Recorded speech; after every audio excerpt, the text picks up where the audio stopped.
قسمت نشد ببینم خدا نگهداری کنم، فرصت نشد بمونم و از تو نگهداری کنم.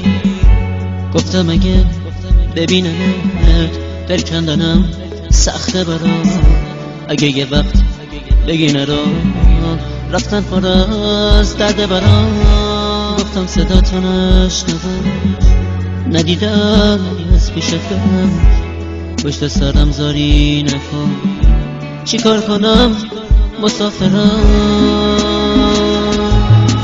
من میرم ولی با تو بدون همیشه یاد تو از خاطر من فراموش نمیشه. گل من خوب میدونی بی تو تک و تنهام عزیزم، اگه تو نباشی میمیرم. من میرم ولی با تو بدون همیشه یاد تو از خاطر من فراموش نمیشه.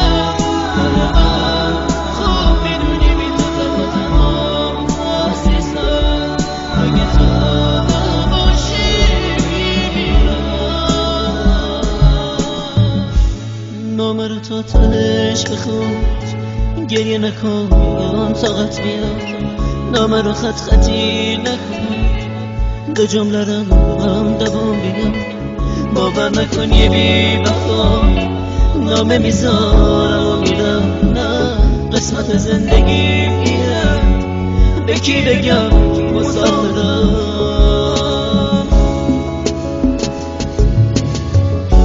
سهم من از تو دوریه تو لحظه های بی کسی، قشنگیه قسمت ماست که ما به هم نمیرسیم. من میرم ولی با تو بدون همیشه یاد تو از خاطر من فراموش نمیشه.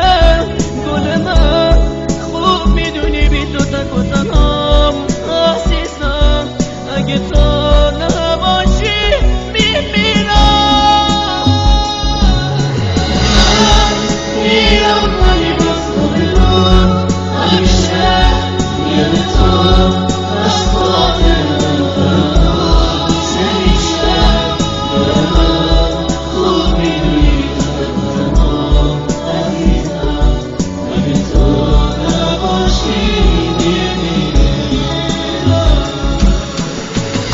همیشه زنده میمونم با یاد ترانه ها، منو ببخش اگه باز عشقم چکی تو نامه ها. دیگه تموم شد فرصت خاطر ما میشه باشه، تموم خاطر باشه. خدا نگهدارت باشه.